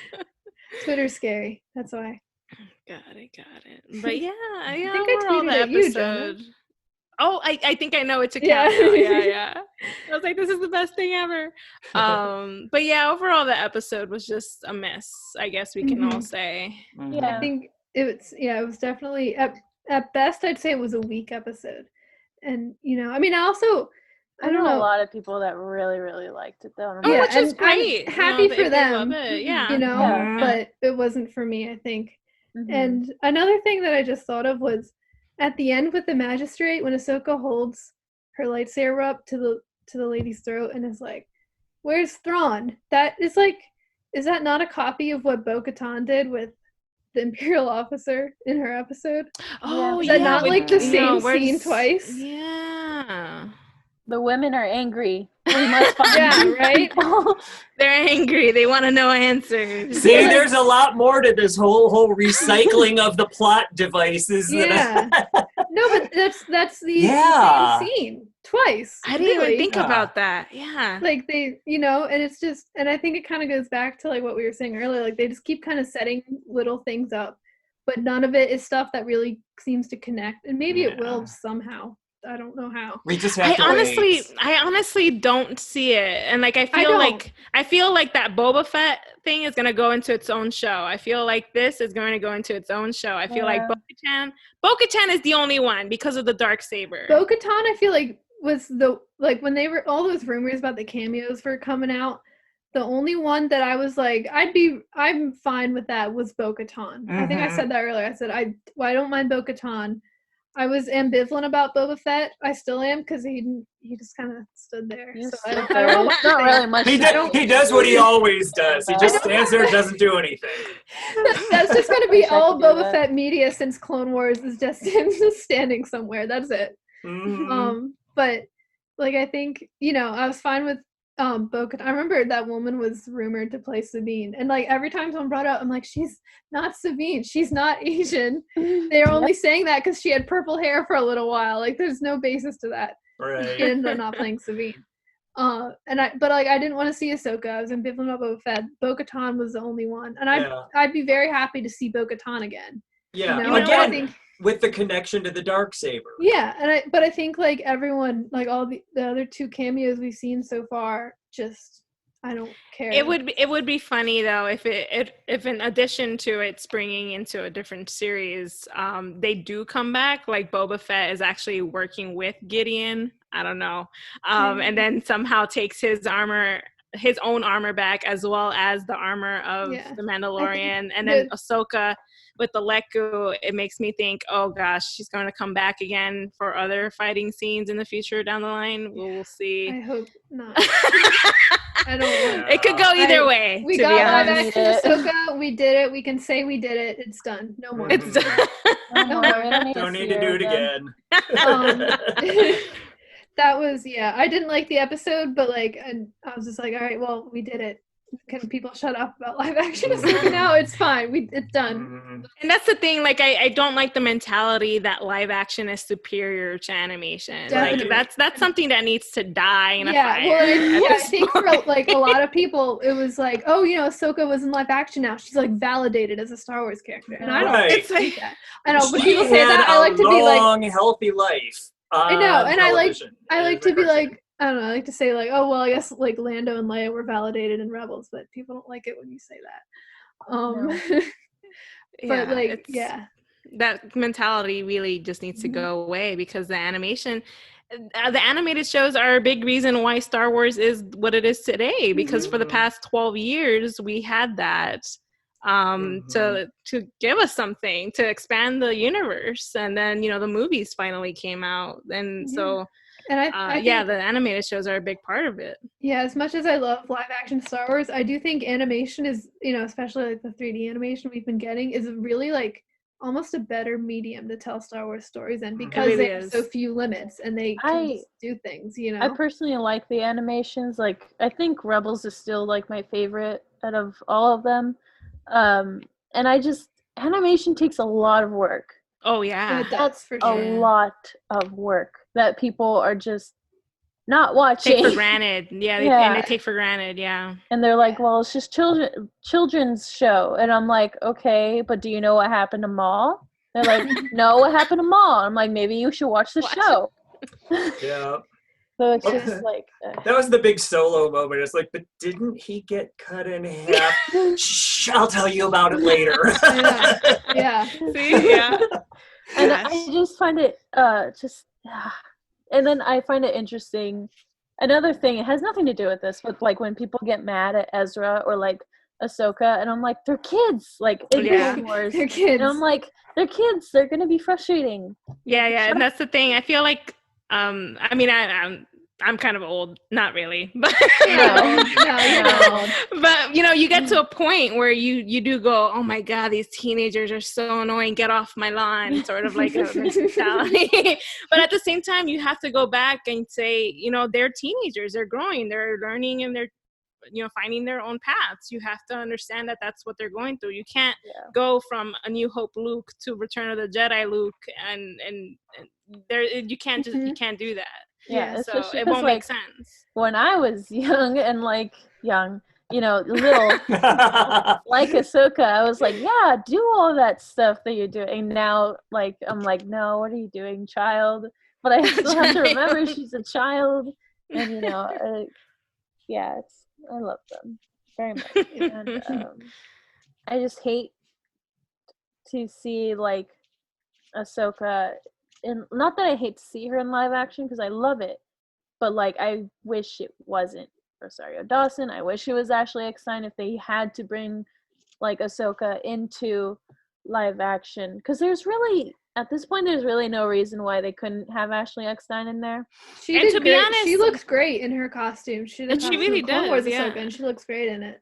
And that One was of like her own thing. That wasn't like a Disney budget, And like, okay, I get it. If you don't want to have the voice actress be the Ahsoka, I understand.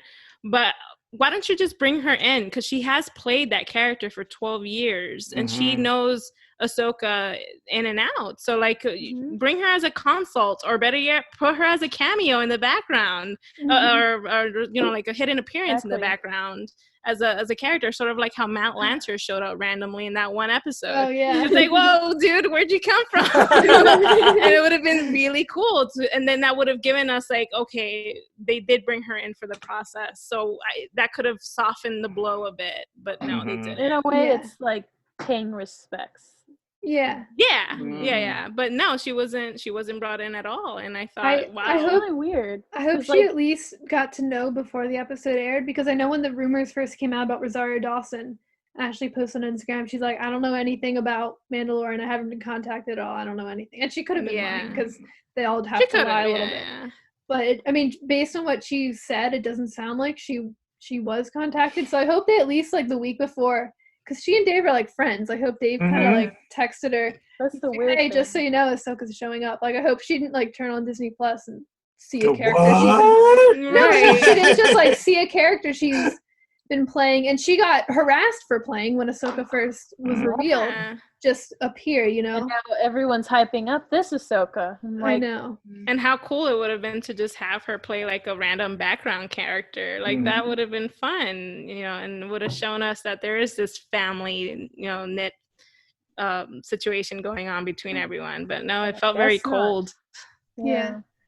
I think that was, I don't know why, but like I just think Ahsoka, like, I feel like Ashley really embodies Ahsoka a lot. So it's very weird to see her divorced from that. I agree. All right. Very sad. All right, well, I think I've said my piece. Yeah, same. I think same.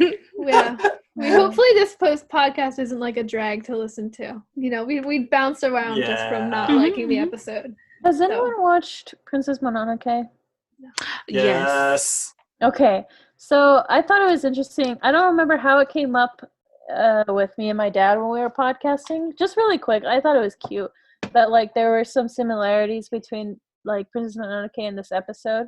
Like just taking away like the whole Rosario Dawson thing, just yeet it away real quick. Like Ahsoka is much like San, like because there's this big, guarded town, and like Stick Lady is much like the Lady Eboshi, who's like trying to defend the town so that way she can mine everything. That's another thing that I thought was interesting, was like all the trees like fired, like just completely burned down.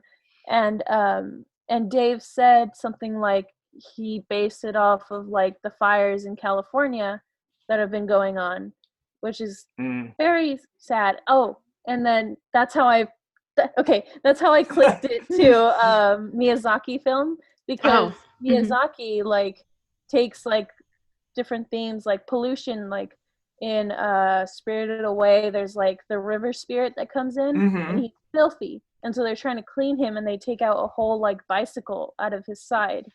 And like because Miyazaki in Japan went to a river and saw like just pollution, a giant red bicycle in the river just there. And so it's just these little things that I thought were cool. And like Ahsoka just trying to get into that guarded place and like kill all humans. Like Right. which I don't know. I thought it was cute. And the like all the fires in California. I thought it was visually a stunning Oh, yeah. episode. Yeah, I'll give visually them very that. beautiful. Yeah. For sure. There was I a think- lot of symbolism, I think, in what was shown. There were definitely some good shots of Ahsoka, even if I didn't love the costume or the look of it. Like I think when she like pulls her lightsabers, or When like a she, couple like, of is where she's holding like Grogu and where like she's the or moon like Yeah. over here. a couple where she's like in the town and she's just kind of like standing there and she looks cool. I thought they were cool shots, but thought this episode overall just didn't work for me. Yeah. I gotcha. Did you guys see my dad's post on Rogue Rebels on Instagram? Where it was like we were podcasting and I guess he wants to believe that Quinlan Vos took Grogu from the Jedi temple. Oh, And that's so funny. I This is think the I did- second time. I think I that- did see that actually. So Okay. I like during the podcast I was drawing it because I was like, oh my god, that's if it does happen. It's not. It's definitely not. No, But he doesn't have to know that so though. funny. And so like I just drew it and I sent it to him, and the caption is he was hidden. Someone took him from the temple. It's so funny. It's just an image of Quinlan Vos just shattering a window with Baby Yeah, Yoda, with Baby on Yoda. its arm. Yeah, it's so funny. That's awesome. Maybe Quinlan Vos will come back to train him. Yes. Maybe put some That would be and interesting. your dad would be Quinlan really, Vos. Maybe. I feel like your dad would be really happy, but also like I could have played Voss. Unless maybe your dad did play Voss. Did he disappear at all for a couple months to go film things in the I wouldn't volume? know. I'm over here in New York. That's right. You know, That's maybe right. maybe he's keeping a big secret. Yeah, but honestly, my dad could do Quinlan Vos. I'm He could just do saying, Voss. my And dad's he an wouldn't- actor. If it's like, you know, And there's after martial Order arts. 6, if it's after Order 66, he wouldn't have to cut his hair because they could just say that Voss grew his hair out. Exactly. You know? Yeah. Great. When I work at Lucasfilm, I'll make a Voss movie for him. Thank you. Do it. Much appreciate it. Yeah. So, yeah. I guess that's the end of it, right? I think think we pretty so, much yeah. covered all the things. Yeah, we covered all the things. I think we covered them quite well. Yeah. And I'm sure people And will we let us covered- know. Yeah, we also covered other things that weren't really relevant, but Right. like the Bad Fine. Batch series. We haven't heard anything about that since it was announced. No. I wonder if they can I- still work on it though, because they don't need to like be together to film it. you Right. know? It's Like just that- depending on yeah. if the animators have access to like the software and proper equipment and stuff, they could, you know. Mhm. And like Steve, I did a panel with Steve Bloom like a year or two ago, and he was telling me that like a lot of his lines for Rebels they just recorded from home because all the voice Mhm. actors have their own studios, Um, and so for scenes where they need to be together, they would just record from home. it would be and film it. cool if like there was a show that was like, since people are doing everything from home, not trying to gather and get COVID, like what if every animator had like their own episode? Well, like, you know, the person would send in like what needs to be the show, the story of the episode, but everyone just had their own like animation style and just animated. I think that would be That'd cool. be cool. That would be cool, but I feel like that would put a lot of stress on like It would. the Yeah, people who well, and handle the assets and yeah, the and I don't budgets think- and whatnot. I don't think any one person, at least for 3D animation, I don't think any one person ever animates a Right. whole Well, I'm episode not by just themselves. 3D animation. You could do 2D animation. Yeah, We just talk- yeah. I You know know, I it's was not thinking possible at the all, other- but I think it's cool. You know what I was thinking the other day would be a good Star Wars animated show? on Disney Plus, I don't know if it's out yet, but I know there's some like Marvel series on Disney Plus called What Star If? Wars What If. I think that would be Yes. perfect for Star Wars. That would be You awesome. know, like what if Mm. Qui-Gon lived? You know, like what if I don't You know, know. they did have a comic series called Infinities. Yeah. Oh yeah. I don't know about that. Yeah, it's But I think that'd be weird. cool. Like I don't want them to read do like some an of those. Avengers like Endgame thing where they like make some like, oh, there's multiple timelines and they all get together. Like I don't need that headache with Star Wars. But just like a little thing like, what if this happened? You know, what if this Yeah. happened? I read That's one cool. of those though in elementary school because they just had a bunch of random comics, and I saw a Star Wars one. I was like, yeah, of course. And 5-year-old me was like, yes, Star Wars. And there's like one of the Infinity ones, I think they're called, but it was like, what if Luke Skywalker died?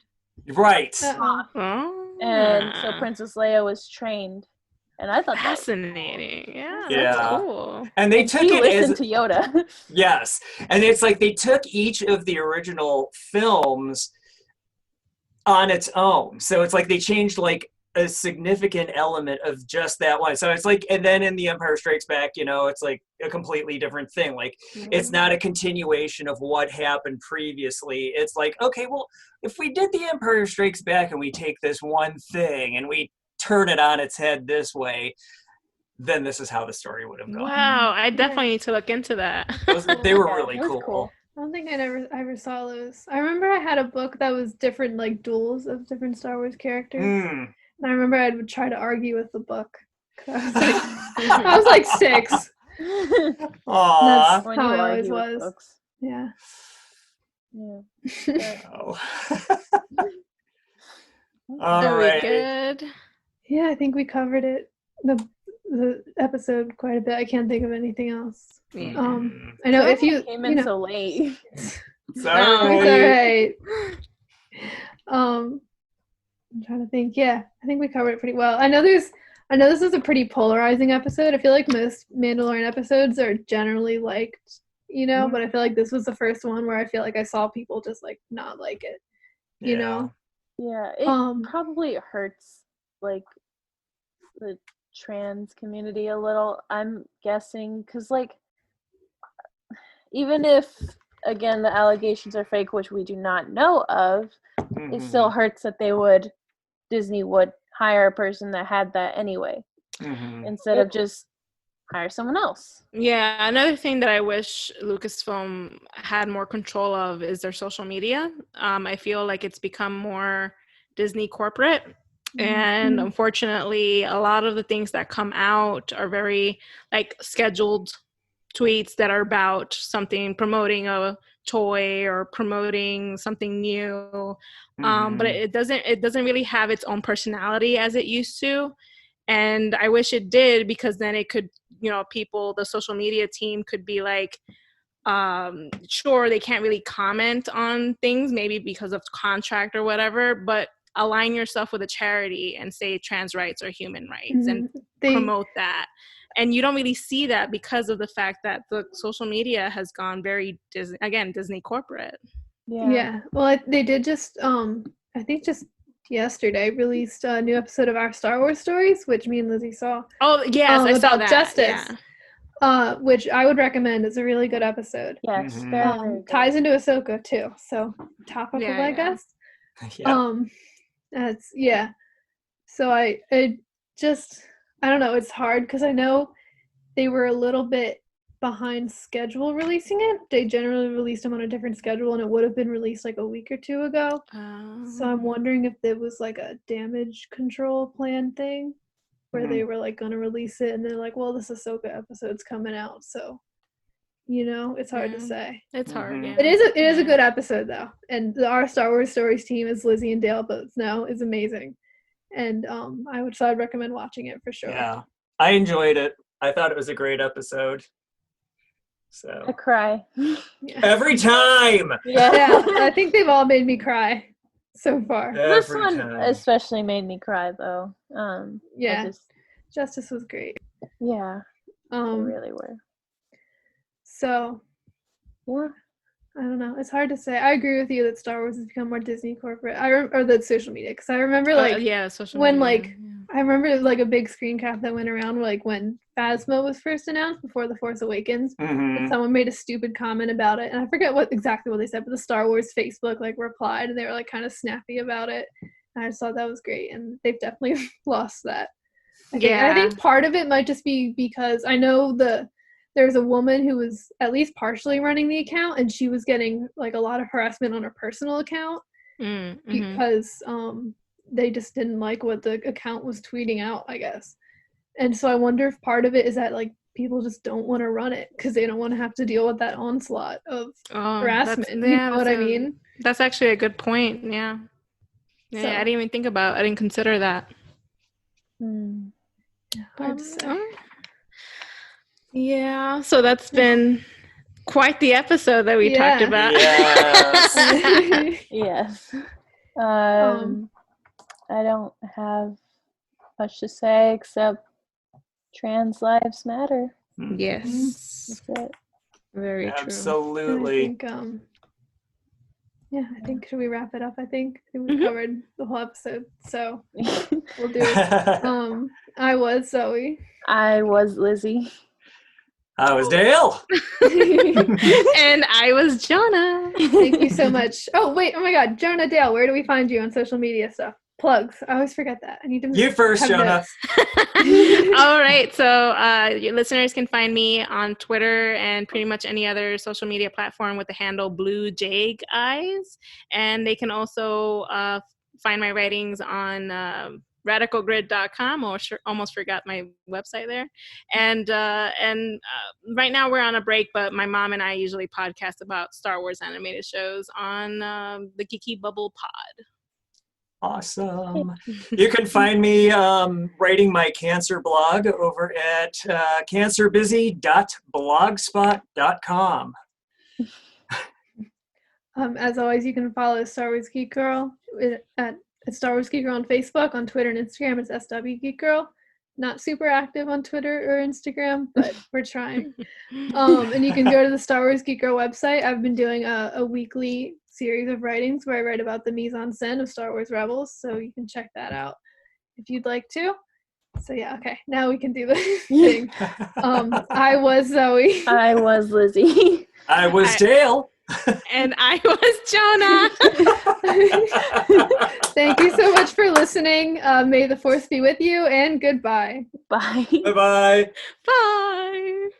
Star Wars Geek Girls. They're geek girls that like Star Wars. And sometimes cry.